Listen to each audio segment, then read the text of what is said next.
Hello, welcome to another episode of Analog Adventures. My name is Crispin Jeffrey Frank. I'm a co-owner of Stacks Book Club, and joining me tonight is author Annie Hartnett. Annie is the author of three novels, Rabbit Cake, Unlikely Animals, and The Road to Tender Hearts, which is out April 29th. Annie has been awarded fellowships and residences from the MacDowell Colony, the Sewanee Writers Conference, and the Associates of the Boston Public Library. She holds degrees from the MFA program at the University of Alabama, Middlebury's College Breadloaf School of English, and Mhm. Hamilton College. Want to know more about what the Breadloaf School of English is? She lives in Massachusetts with her husband, daughter, and dog. Annie is also the host of uh, Good Moms on Paper. Sorry, a podcast about Yeah, we're writing not and actually good moms. a podcast about writing and parenting. Annie, welcome to Analog Adventures. You drinking anything with us tonight? I brought tea. I've had a sore throat all week, so but Same. I am pounding water because all of a sudden it's creeping up on me. So I'm right there with you. yeah, springtime sickness. Yeah. No, Well, yeah.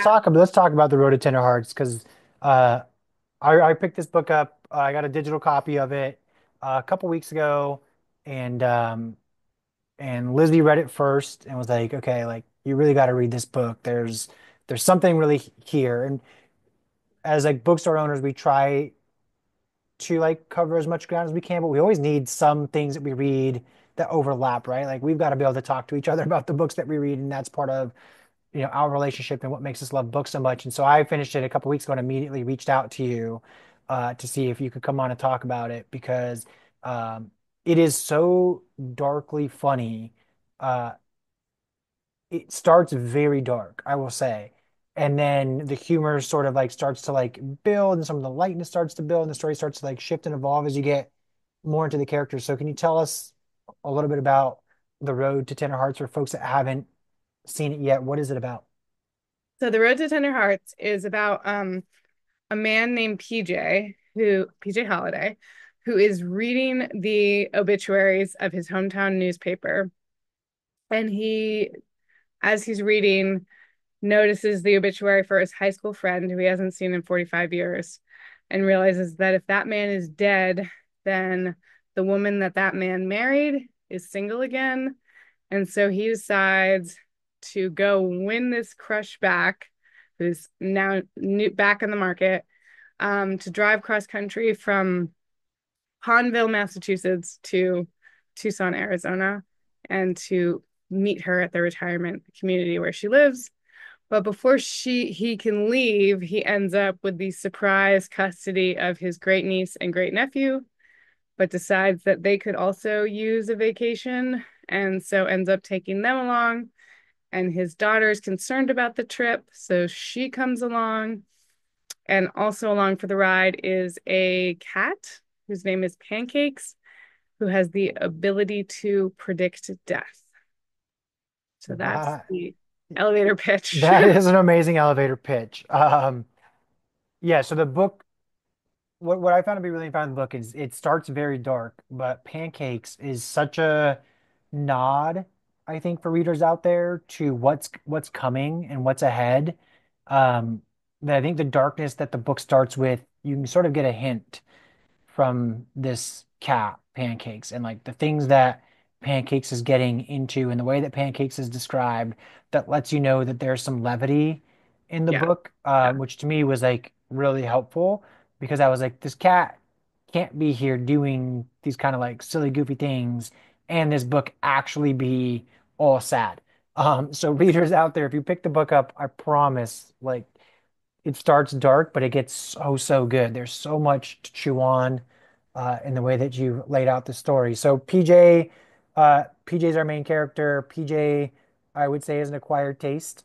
Um, yeah. as we start to sort of like meet PJ early in the book, you alluded to his someone in his life cutting up the newspaper for him every day to remove all of the sad stories. PJ is a very specific type of person. Um, who I think has these grand, great ideas that sometimes I think he thinks are generous, but maybe aren't always actually as generous as he thinks, at least not for other people. So two questions. Um, was PJ always intended to have sort of like a long range arc in terms of like how he develops as a character? And then secondly, why Tucson? Oh, why Tucson? Um, okay, so the first question of like, was PJ always going to be this? So he's a hoarder, he's an alcoholic, he's a mess, but he won the lottery, but his um and this is not his daughter died 15 years ago. So I wanted to play with this like the unluckiest lucky man in town.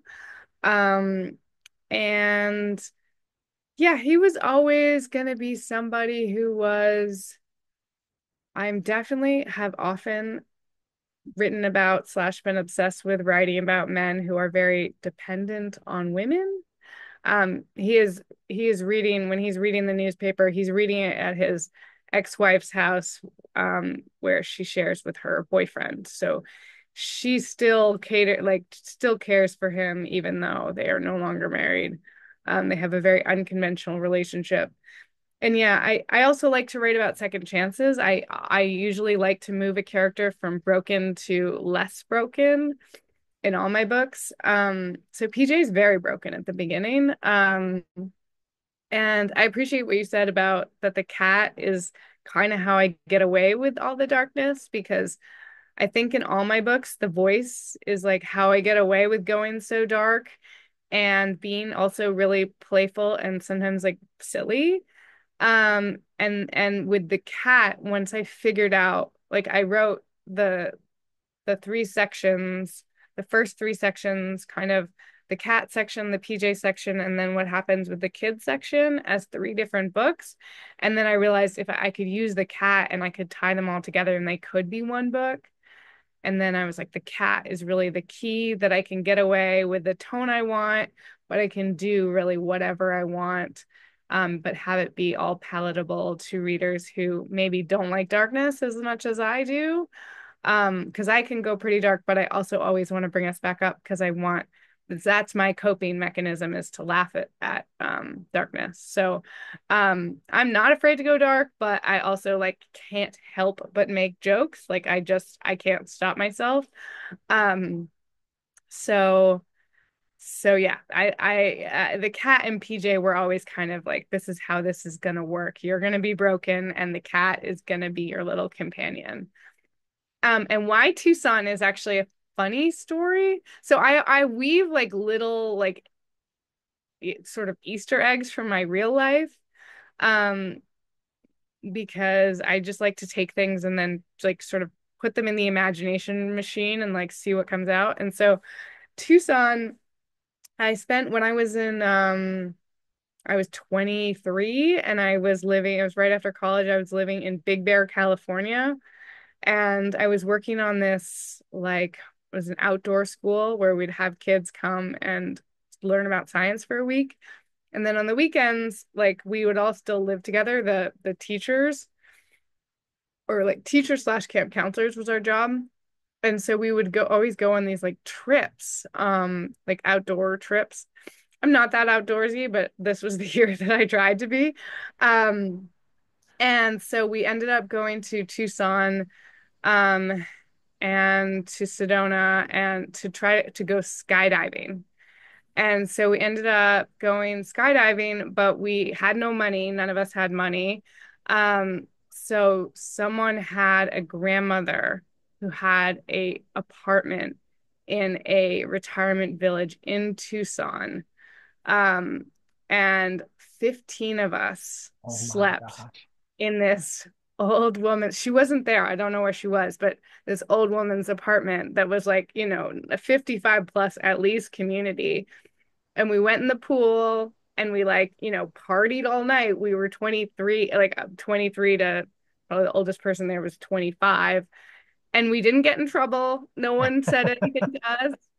Um, we're only there one night, so I'm sure if we had like stayed much longer, we would have gotten some attention. But I was like, I can't believe we're not getting in trouble, but we didn't. And I guess weren't that loud and noisy, or the people next door couldn't hear or Or they couldn't something. hear. Yeah, that's one of the benefits to being, yeah, maybe. Um, so anyway, it stuck in my head like that's why it ended up I also didn't want them to go to California because I feel like every road trip book goes to California, and so I wanted it to be really far from Massachusetts, but not all the way in California. Yeah, I mean it's fun. It feels more random, which is like I think fitting with PJ too. Like this idea of like his grand long lost love is in Tucson, Arizona, of all places. It feels it feels funnier than if she was in LA for Right. sure. Yes. It's always, yes, how to make it funnier. But it is a real place, and often I will change the names. Like there are the book goes, it's a road trip book. Um, Sometimes I can't call things real. Like I can't really have them stop in too many towns that are actual places. So I changed the names of a lot of places, even places I've been, like Lake, which is just my way of like making sure that I'm allowed to still make things up. But Tucson, I was fine with keeping it Tucson for Yeah, I whatever mean reason. it feels like if you're too specific, then someone on the internet's going to like check the mileage and figure out that something is like inaccurate because that's what people do on the internet. It's like, yeah. Well, yes, my book, Freedom, Alabama, is the town that my first book is set in. And somebody wrote to me and said, I figured out where your fictional town would be on a map, and it is not an hour and a half from that real lake that you mentioned. And it's not where you think it is. I was just like, get a hobby, man. Yeah, seriously, find something else to do. That's hilarious. So this book is about grief. This book is about second chances. This book is about hope and forgiveness in a lot of ways. What's the overarching message that you want readers to come away from after they finish The Road to Tender Hearts? Um, I am really more moved by what people tell me their experiences are than what I want people to have an experience with. I did see Amy Poehler just started a podcast, Hmm. and she said like this isn't therapy. I just want everyone to lighten up and have a good time. And that's kind of my attitude about books, about my books, not like books generally, is that I do that's like what I hope for, but then people sometimes come back to me with so much more than that, and that I'm really grateful for.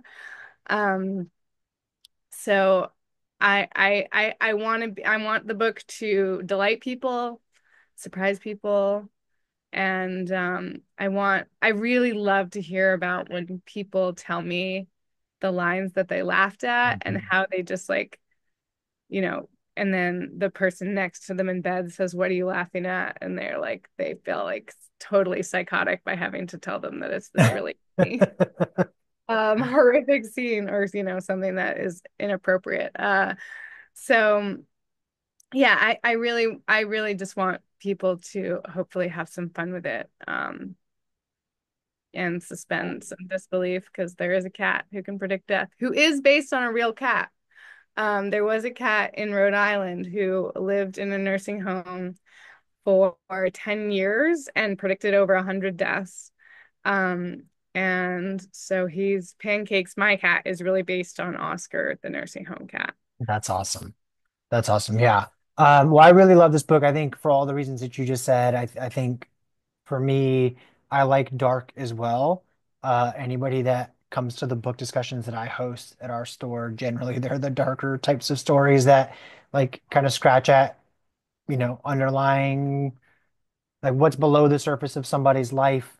This one, to me, at the end, I felt so uplifted by the story. I felt like the journey that you took us on as we crisscrossed the country and PJ made decision after decision that was like head scratching and confounding, and then all of a sudden started to click in and make sense. By the time we got to the end of the story, he's such an interesting character.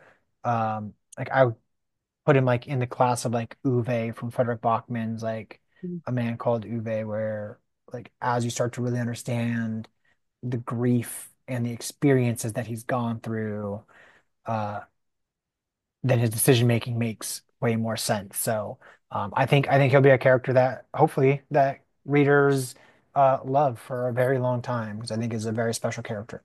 Thank you. Thank you. Well, we're gonna wrap here, Annie. I don't want to take too much of your time. We want to just ask two final questions. One, what else are you working on? And two, what's the last great thing you've read? Oh, okay. The last great thing I read, can I answer that Yeah, first? sure. I loved Hot Air by Marcy Dramansky. That book is very fun. It's a book about a couple that is on a first date and a hot air balloon lands in the pool while they're on a first date. And it kind of reads like a short story. I mean, it's a novel, It's a but no, it's like is it a novella? I it's thought it was probably pretty short. pretty short. Yeah. I read it on an airplane, so it was definitely short, and that was kind of like just right. It was great. Um, and she's kind of a weirdo. She's funny. Like, Yeah. and I mean that in a compliment. Uh, and what I'm working on now, I I am working on something very slowly, but I have a hard time working on things before a book is out. And I feel like it's this book in particular because of how it made it its way into the world. I sold it on a partial, so I did not actually finish writing this book until October of last year. Oh, well. So the book, I finished working on it 6 months ago, and that is very unusual for how book publishing usually goes. Usually it's 18 months from, like, most of the authors you meet, or probably most listeners know this, but like have finished it a year and a half ago, so it's dead in some ways to them. This book is like still so alive to me. And I think, actually, to answer your question that you asked at the beginning, how is this different than their first two books? It's really different in that way that I feel a little more invested in the conversations I'm having, because it feels like so fresh to me that I'm like, I thankfully I'm not having epiphanies that are like, oh, this is what needs to change. But it's really alive to me still. So I think that hopefully that'll be fun and won't make me more sensitive, but I have beaten most of my sensitivities out of me. So Awesome. Well, thank you so much for joining us tonight, Annie. Good luck with the release in a couple weeks. By the time our listeners hear this, the book will be out in a matter of days. Uh, Make sure you get your pre-orders in to your local independent bookstore. Buy books from booksellers, not billionaires. The world will be a whole lot of a better place. Annie, thank you much. Thank you so much for joining us on Analog Adventures tonight. And if you ever find yourself in our neck of the woods, ring us up.